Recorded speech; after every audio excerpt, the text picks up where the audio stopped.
To another lesson, this time lesson 36. We are nearing the end, and now we're going to bring a lot of the things that we've talked about throughout the course and that honestly you've already done, and we're going to bring them together to form a specific framework we can follow when reading any types of literature.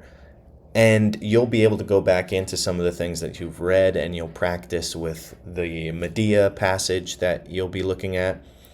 And you'll be using these skills to help you analyze literature better. We have already been doing this throughout the course, just didn't tell you exactly what the format was. So you're going to start piecing things together and be able to say to yourself, oh yeah, we did do that before. All right, so let's look at what I call the 3 levels of analysis. This is what I would say you should do whenever you're reading a poem, short story, novel, any type of academic text that you need to analyze. Fiction, I should say, you should go through these 3 levels systematically, one by one, in order to break it down and come to a more nuanced analysis, which means a more discerning one, right? You can point out little things and talk about the differences. You can really go deep into the text. So, without further ado, let's get into it. It's just one slide, which is going to be a visual that was created through Gemini, but it very much covers my 3 levels of analysis, which do come somewhat adapted by another teacher that you can find on YouTube, Tim McGee. That's MCGEE. So shout out to him. I have used his videos for years. He does a lot of lecture videos for high school students, and he has a similar type of literary analysis schema. All right, so here you have it. You have the 3 levels. All right, so level 1 is down at the bottom. It's the foundational level, and this is what I say is just the objective level. It is literally what the text is saying. We did this going all the way back to our poetry units when we looked at Shakespearean sonnets, when we looked at other poems, even going back to Unit 1 when we looked at The Road Not Taken, right? We summarized each line and put it into our own words and said, okay, what's actually happening? Okay, a person is at a fork in the road. Okay, great. Do that with your texts. You can't go further in an analysis if you don't know what the text is literally saying to begin with. So you might be reading a story about a 14-year-old kid that goes to the grocery store by himself for the first time. But then he meets a bunch of challenges on the way, some magical stuff happens, a portal opens, any of those things. But what is the text literally saying? Well, it's a 14-year-old kid begrudgingly walks to the grocery store, his parents tasked him with that responsibility, blah, blah, blah, right? You just keep it at the objective level of what is actually going on. What's the plot? Sometimes that even means filling out a plot diagram, otherwise known as Freytag's pyramid. So you'd start with the exposition. You'd look at where the inciting incident is. You'd go up the rising action. You'd reach a climax, and then the falling action, and then the resolution. So do that for level 1. Sometimes it's going to be long to do that. Other times it's going to be super short. So that's what you should be looking at for level 1 analysis. But now we're going to go into the deeper stuff, right? Because if you write a literary analysis for your teacher and you just stay at level 1, you're not going to do well. You're going to score pretty low because that is all plot summary. It's needed to understand and go deeper, but you're not actually going to put the plot summary and that level 1 in your papers. What you're going to do is focus on level 2 and 3. So notice that they're split up in a bunch of subcategories here too. So level 2 is all about literary devices and theme. This is where you are identifying metaphors and similes and imagery and symbolism, so on and so forth, right? All of those things that you've learned throughout the year. You take those, you identify them in the text, and then you ask yourself, why is the author using that? How does it contribute to a tone? How does it contribute to characterization? So on and so forth. And, very closely related, how do all of those literary devices contribute and add and support the theme?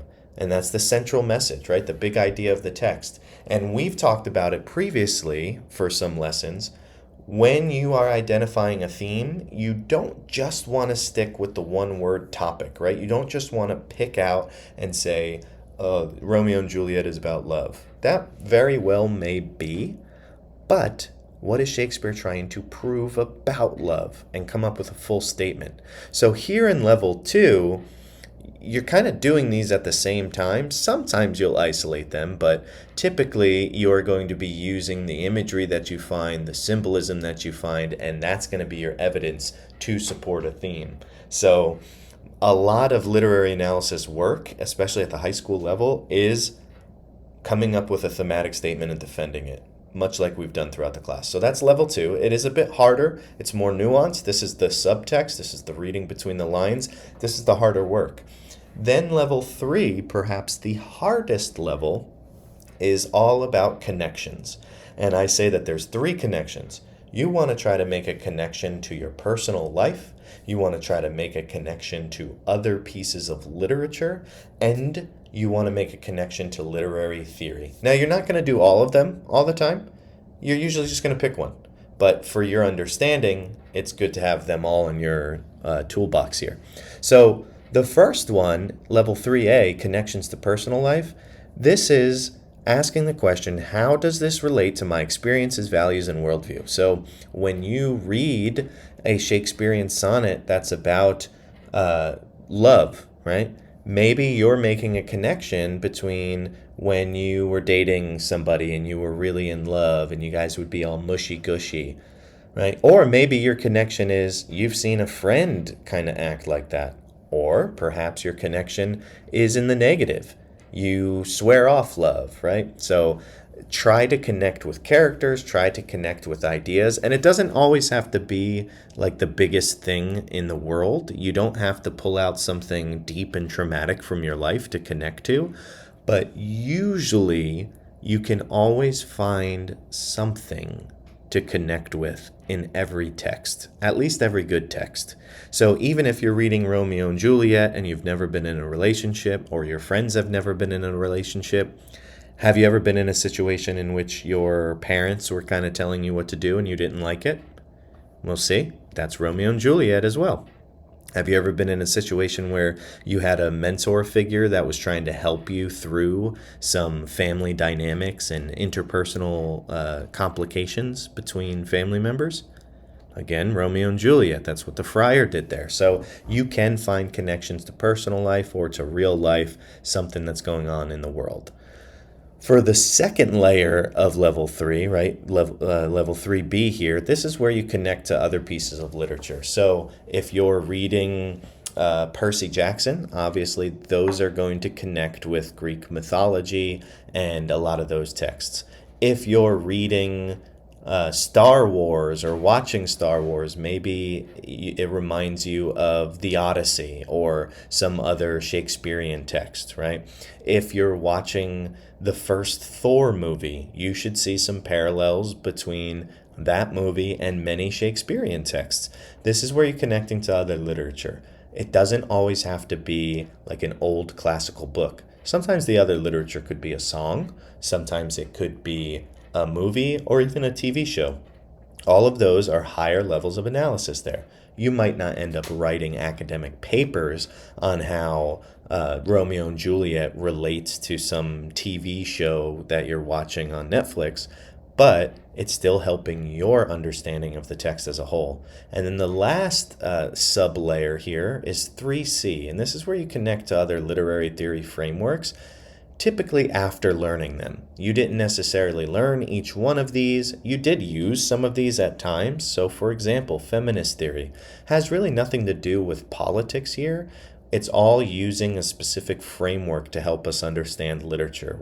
In literary theory, we're not trying to see what is best politically or as a worldview. Obviously, you see Marxism thrown in there, right? We're not advocating for Marxism, but what we are doing is we're taking some of the concepts and we're saying, how can those concepts help us understand literature and understand how an author writes? And they're usually pretty helpful. Sometimes you'll mix and match them together. Sometimes you'll just pick one. So if you are reading a book, or we'll even use the Medusa text, the mythological story that you learned last unit, if you take that, you can certainly use feminist literary theory to help analyze it more, because feminist theory deals a lot with the power and interrelationships between gender. So, how are female characters created? How are they talked about? How are they treated versus the male characters with the power, right? What's the power scaling there? Who holds the power?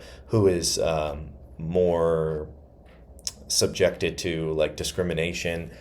That's what that's looking at. Psychoanalytic, we typically do almost as a secondhand nature. That's looking at the individual character's psychology, right? What makes them ticks? What is their motivation? What is their drive? What type of trauma do they have, right? So don't let literary theory frameworks scare you. If you don't know what they are, you don't have to use them. But it might be a good idea to look up some videos on a couple of them, read about a couple. You've been doing some of these, right? Reader response is just you taking the text at face value and you applying it to your own life. We've also done feminist theory when you've looked at works and asked yourselves, how is gender important in this text, right? So there you have it. There's the 3 levels of analysis.